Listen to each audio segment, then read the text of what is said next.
Well, good afternoon, good morning, no matter where it's at, no matter what time of day it is for you. I want to welcome you here and thank you for joining us today on this episode of the CVC Homes Home Service Success Network. Sorry, I got tongue tied there just a minute. Apologize for that. But anyway, every week we try to get together. Yes, we missed the last 2 weeks because of travel, shows, trainings that I've had to do. So we haven't had a show for the last 2 weeks. So we'll be this week. And hey, we got another one planned next week. That's going to be a really good one coming up. So again, appreciate you being here today. So, if you're listening to this and you're a manager, you're an owner, or even an employee, what often happens every day, it seems like, is we get this overwhelming feeling. We just can't get it all done. It just seems like there's things hanging out there. And what happens is our stress levels build up, our heartbeat builds up, we put stress on our bodies from this. And so, hey, today we wanted to talk about this a little bit, come up with some ideas of ways that we can help you. I've got some notes here I'm going to be working from, but I'm going to start out with Cheryl. What's your thoughts on how to combat this overwhelming feeling that you have? I know you go through it every day. You're overwhelmed with people that set appointments up and then they don't even show up for their appointments, for their interviews. So, what would be your advice to people listening to us today? I think another word for that would be peeved off. But the thing about it is you can't let it get to you. I mean, at the end of the end of the day is going to come regardless of whether you're overwhelmed or not. But the one thing that you sent me earlier that I had already been looking at and working with was the Eisenhower matrix. And I'm gonna let you explain it because that was your idea, or I can. But I've always thought that was one of the essential things to become not overwhelmed is what you need to do. Or I can give you the couple steps and we can go from there if you'd like. Sure, go ahead. Why don't you do that? Okay.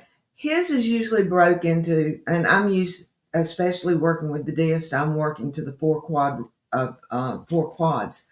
And a lot of what he deals with, everybody's come up with their own version, but it's broken into a quadrant: do, schedule, delegate, or ignore. And you can't do it all and you can't ignore it all. So you need to delegate it so you can get it out. The one I'm the one I usually look at, Jerry, is the it's not on that screen, but it's basically the same thing. They all work. There's the one that's over to the right is pretty much what I've got. I've seriously considered just making a desktop thing where it's on my screen because I do get caught up in it. When you're working alone, you don't have a whole lot of people you can delegate to, so I have to kind of do or ignore or schedule it for another time.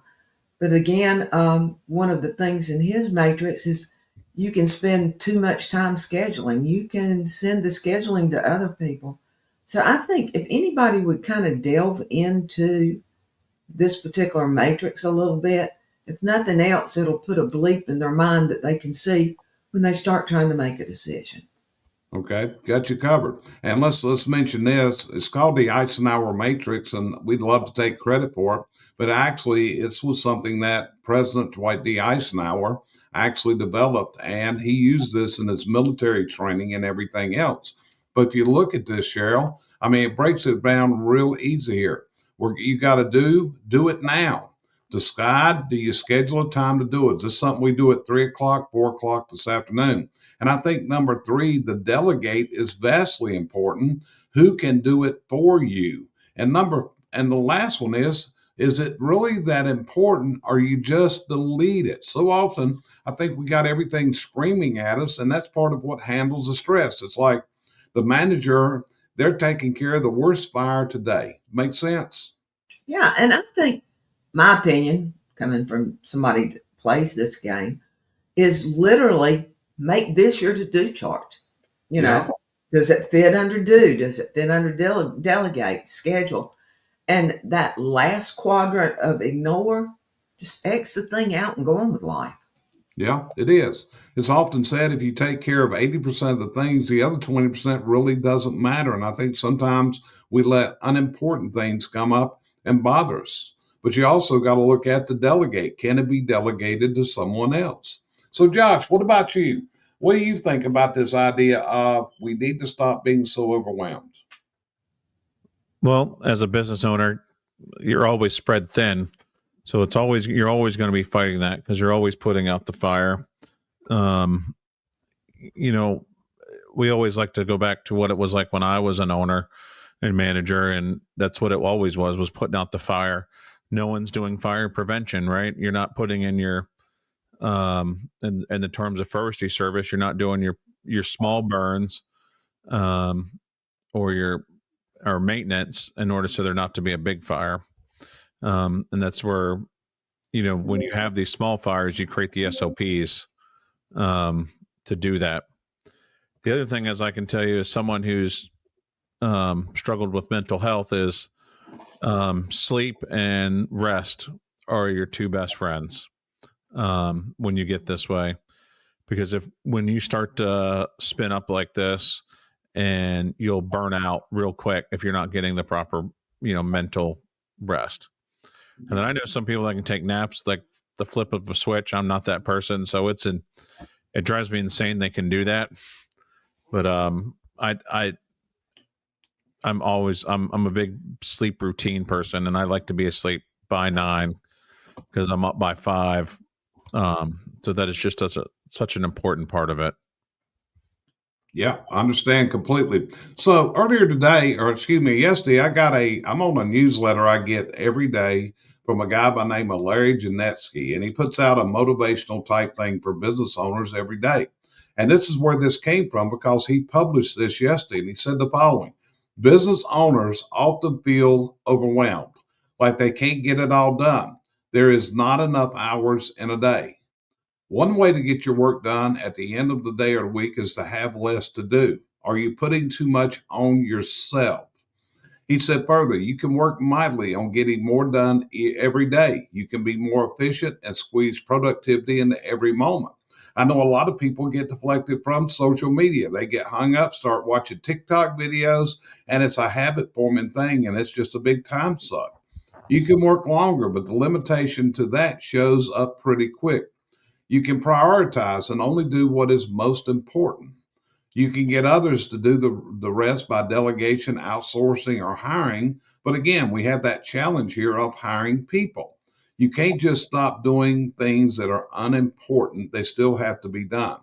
You got to decide what is your job and what is not your job. Yes, you're responsible for getting things done. That is very different from having to do them. By framing your job correctly and doing less and focusing on the more important work you can do to be most effective to get your work done. So this also comes into sales. And it's actually, we were talking about this right before we started this broadcast, where a lot of people are trying to do so many appointments in a day that their sales process is not developing and they're not getting the sales. Josh, do you see that when you're working people, when you're able to review their software, their results? What are you seeing along this line? People are being rushed a lot of times on their jobs.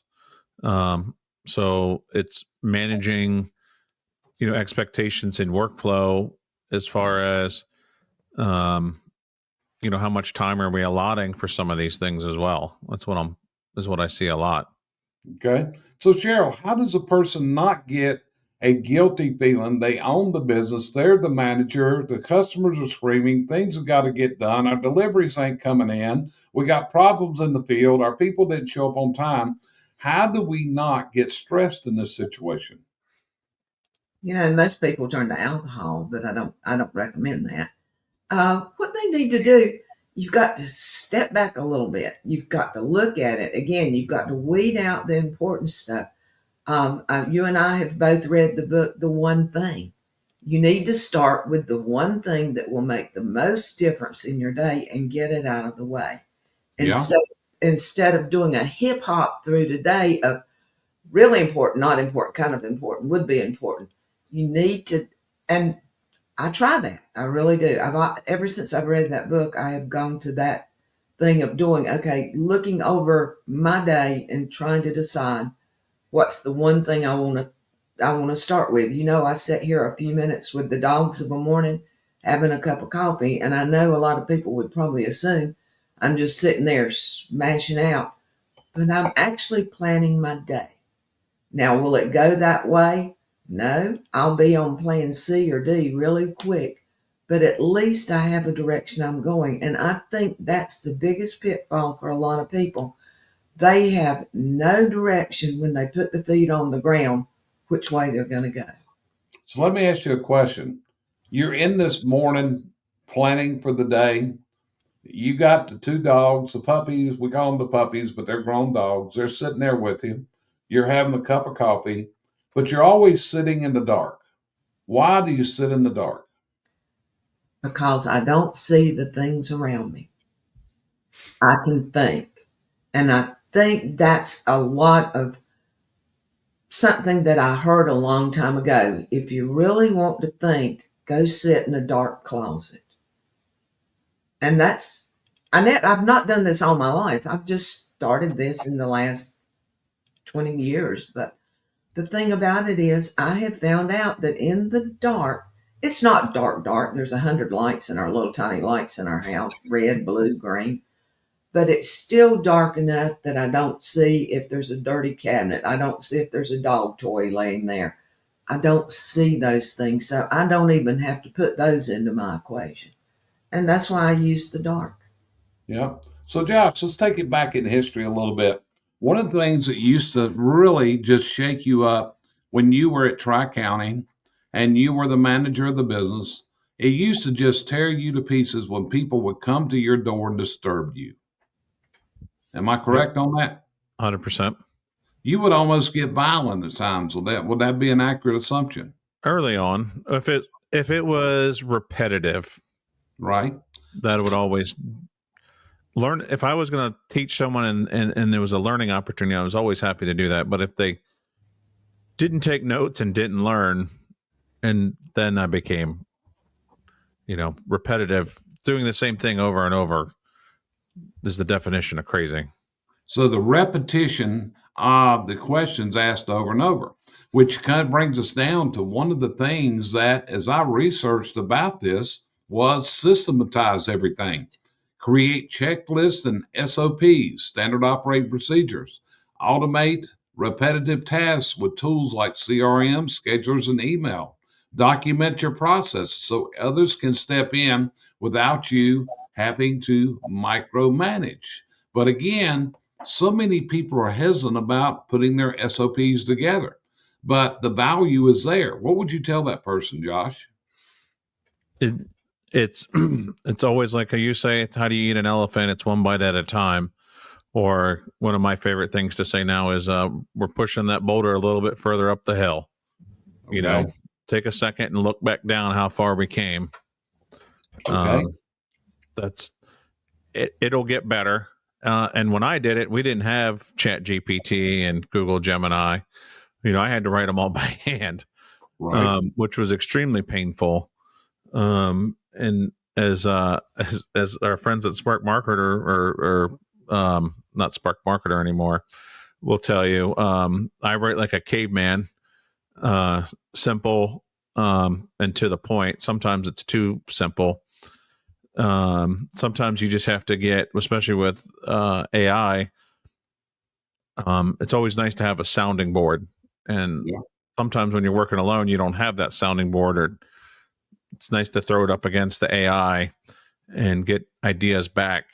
How do I make this sound better? How do I remove, for me, a regular prompt is, how do I remove the negativity and make this sound positive? Because I'm pretty angry today. Gotcha. So another thing that came out of my research to stop the overwhelming feeling is to delegate like a pro, because you got to realize you're not supposed to do it all yourself. And this may come as a surprise. Other people might just be better than you at doing this particular task. You got to trust your team. And if you can't trust your team, you got to build one you can trust. And also, what can you outsource? Think every day, is this the best use of my time? If not, maybe it's time to delegate. Maybe it's time to delegate those tasks. So, Cheryl, as I said all those things, what did that say to you? Yeah, and says exactly what we need to know. The thing is when you're alone, there's no one to delegate to. I had a lady that worked here for me earlier that, yeah, I could have her do I could delegate things. Now, sounds terrible. You just have to put them on your list and decide if they're important or not. But you can't do it all. I talked to a woman down off the cliff actually Thursday, I believe it was. She was freaking out because she didn't have enough time to get everything done.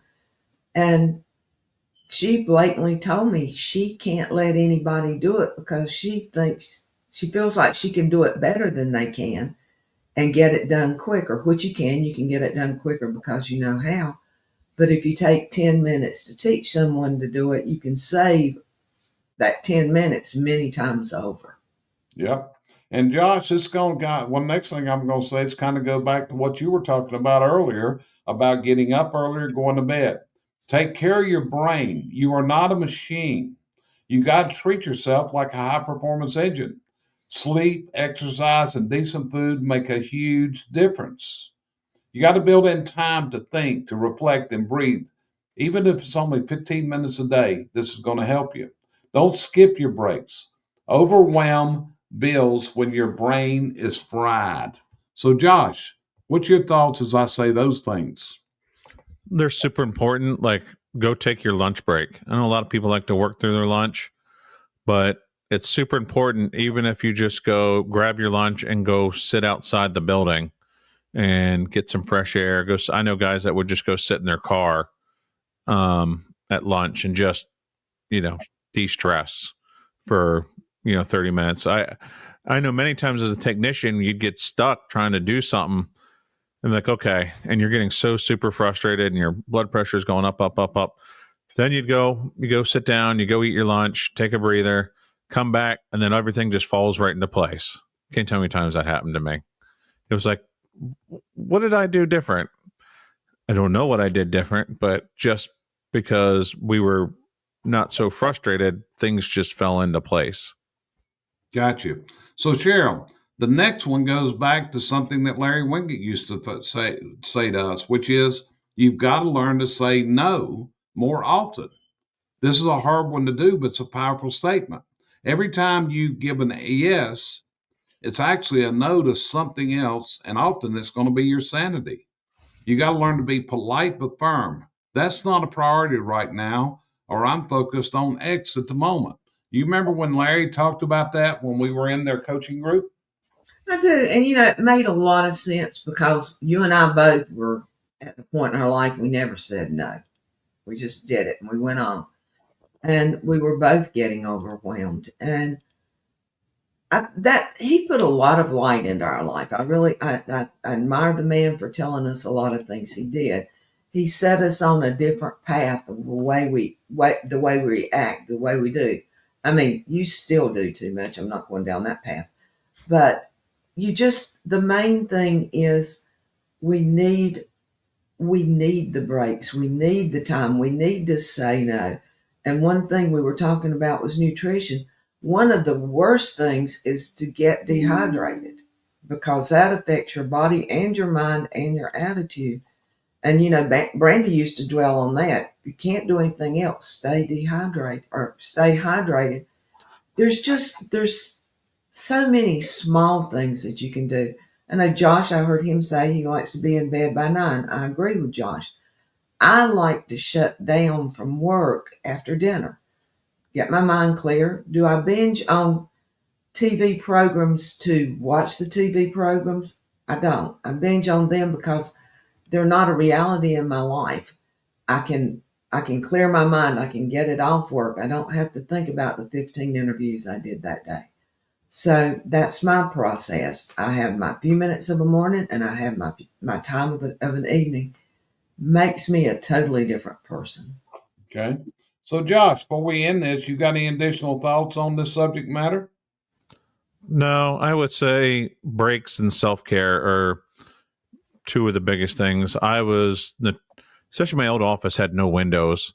Now I've got, as you can see, lots of windows.